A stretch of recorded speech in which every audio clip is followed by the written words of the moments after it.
বিশেষ বিজ্ঞপ্তি, আমাদের চ্যানেল থান্ডারস্টোরি সাবস্ক্রাইব করুন। আপনাদের ভালোবাসা ও সহযোগিতা আমাদের একান্ত কাম্য। ধন্যবাদ।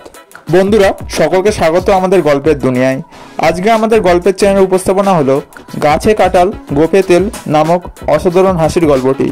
চলো বন্ধুরা, দেরি না করে আজকের এই গল্পটি শুরু করা যাক। গাছে কাঁঠাল গোফে তেল।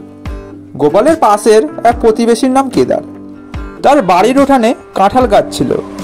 গাছটিতে প্রতি বছর বেশ বড় বড় কাঁঠাল হতো, খেতে মধুর মতো মিষ্টি।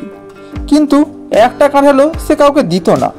গাছে একটি কাঁঠাল পাকলে তার গন্ধে পাড়া মাত করে তুলত।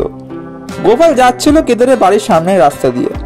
যেতে যেতে দেখলো কেদার দাওয়ায় বসে এক বাটি সর্ষের তেল নিয়ে গোফে বেশ করে মাখাচ্ছে।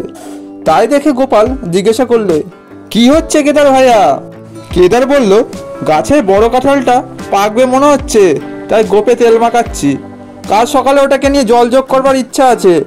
গোপাল বলল, একটু বেশি করে মেখে রাখো ভাই, তা না হলে গোপে আটা জড়িয়ে যাবে। ভালো করে না মাখলে তেল যদি গোপে আটা লাগে ছাড়াতে কষ্ট হবে। সেদিন রাতেই কাঁঠালটাকে চুরি করে নিয়ে চলে গেল। পরের দিন কেদার গোপালকে ডেকে দুঃখ করে বলল, জানো গোপাল, আমার গোপে তেল মাখানোই সার হলো, কাঁঠাল খাওয়া হলো না আর। কাল রাতে কাঁঠালটা চুরি হয়ে গেছে। গোপাল ভীষণ দুঃখ প্রকাশ করে বলল, কি আর করবে দাদা, একেই বলে গাছে কাঁঠাল গোপে তেল। বন্ধুরা, আজকের গল্পটি এখানে সমাপ্ত হচ্ছে।